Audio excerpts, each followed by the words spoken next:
Thank you for that warm introduction. Good morning, everyone. Good morning. I stand before you a proud Base Academy alumni, class of 2010. I got my wristband on, right here, surprise it still fits. Now, if you remember anything that I said today, remember this. Your response to failure determines your capacity for success.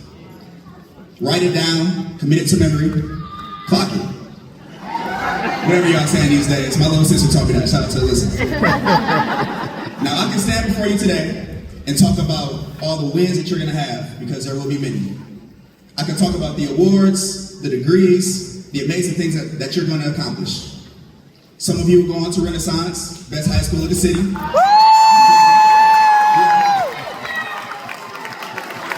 Some of you will go on to CAS, second to ready, of course. But today, I don't want to focus on any of that. I want to focus on the losses, the failures, because how you handle those moments will shape your life more than anything else. Now let me ask you something. Who here wants to be successful? Raise your hand. I love that. All right, cool. I love it. Now if you didn't raise your hand, first ask yourself, why? Why don't I want to be successful? Now if you aim for nothing, that's exactly what you'll achieve. Nothing. If you have no ambition, no goals, you'll be satisfied with the bare minimum, and that's unacceptable. If you did raise your hand, I have a secret for you. The key to winning is learning how to lose. Learning how to bounce back from failure and disappointment. Because failure isn't the opposite of success, it's the path to success. Today I want to talk to you about one word: perseverance. How to use your failures as fuel to learn, to grow, to become the best version of yourself. All right, let's talk about GOATs for a second, greatest of all time. I need to know, are you team Michael Jordan or team LeBron James? All right. If you're team MJ, raise your hand. MJ is the GOAT. All right, okay. All right. If you're team LeBron James, raise your hand. All right. I think LeBron's happy. Bet. Now, regardless of who you think is the GOAT, you can learn a lot by looking closely at both of their careers. All right, so let's talk about LeBron. LeBron is the all-time leader in points scored in NBA history. He has scored 42,184 points and is still hooping. He has made 15,488 shots. He has more points than anybody ever. Now guess what other record he holds? LeBron James also holds the record for the most misses in NBA history. Let that sink in. Let that sink in. Arguably the greatest player to ever pick up a basketball has missed more shots than anybody else ever. Now what's the point? You can't win if you're too scared to shoot. You can't put points on the board if you're too scared to miss. You can't become great if you're too scared to even try. The only way that you're going to get better is to miss a couple shots, probably a lot of shots. Readjust your strategy and get back in the game. But putting in the reps is what makes you better. Learn from LeBron. Miss, readjust, and keep shooting. Now let's talk about MJ, Air Jordan, another GOAT. He was cut from his high school varsity basketball team as a sophomore. Now I don't know if you've ever tried out for something and didn't make the cut, but that can be embarrassing. That can make a person lose confidence. Being cut from the varsity team could have been MJ's sign to say, basketball is not for me.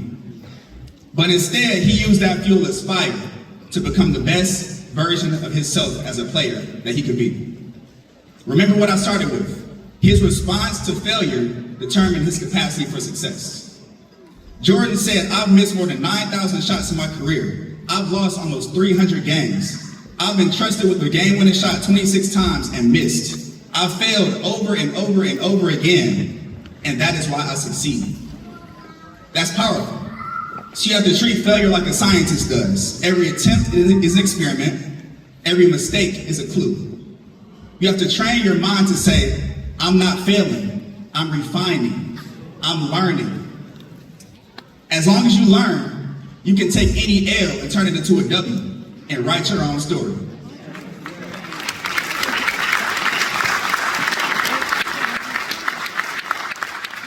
So you are the only person who determines the course of your life. Not your teachers, not your parents, not your favorite TikTok influencer. You can look every generational curse in the face and say, I have the power.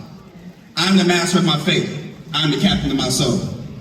Whether you have parents who graduated from high school or not, graduated from college or not, my mom has more degrees than I have fingers. I can call my mom on a random Tuesday and she said she's pursuing her 5th master's degree. Regardless of where you come from, you can be a first-generation curse breaker. Now I want to leave you with 3 major keys for owning your journey. 1, if you want to change the world, start off by making your bed. And the parents say amen.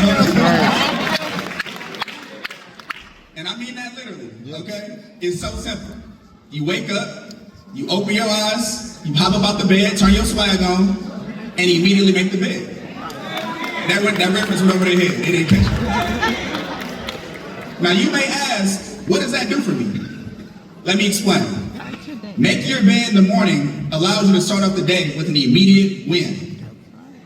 Regardless of what happens the rest of the day, you can say you have at least one win. You made your bed that morning. That sets the tone for everything else that happens for the rest of the day. A chain reaction of wins and positivity. And even if nothing else positive happens for the rest of the day, you can come home to a warm-made bed. Change your mindset, change your habits, change your life. In that order. Making your bed is also a metaphor. I said start the day off by making your bed. I didn't say make your friend's bed. That would be weird. Control what you can control. In life, you can't control what happens to you, but you can control how you respond. You can't control how others treat you or talk to you, but you can control how you treat and talk to other people. You can't control the cards that you're dealt in life, but you can control how you play those cards. Start the day off by making your bed, and everything else will fall into place. Major key number 2. Proper preparation prevents poor performance, the 5 Ps. I learned this from my coach and mentor, Coach Tandy. The only way to become great at something is to commit long enough that you fall in love with the process. You can't say you want to be great, but also say you hate practice. Those 2 things don't go together. Greatness requires sacrifice and effort. Anything that's worth having is worth putting in the work for. If you want to be a great student, you have to put in work in the books and in the library. If you want to be a great athlete, you got to put in that work in the gym and in the film room. You don't accidentally become great. That's something that's earned and not given. If you don't put in the work, you don't reap the benefits. Proper preparation prevents poor performance. Major key number 3, build character over clout. Coach John Wooden said, be more concerned with your character than your reputation. Because your character is who you really are. Your reputation is only what others think you are. Stop worrying about who likes you. Start focusing on becoming somebody that you like.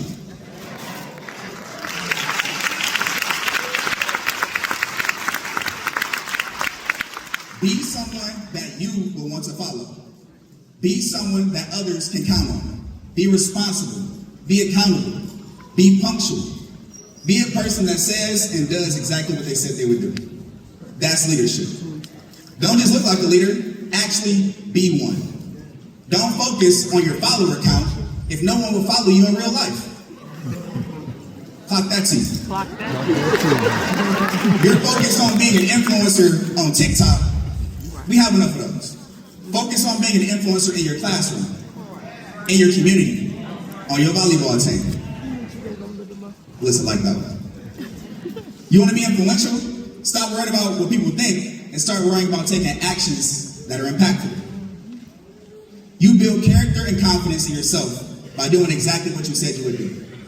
And exactly what I said I would do when I was graduating from Base Academy in 2010, leaving Miss Finley and Mr. Holstein's class for the last time, when I was 13 years old sitting in these same seats, was that I would one day stand in front of an 8th grade class and tell you these words. Be the example. Be the change. Be an uplifter of your community. Be a person that gives more than you take. And I promise you'll make yourself as proud as you made your family today. there's power in perseverance. Thank you. Congratulations.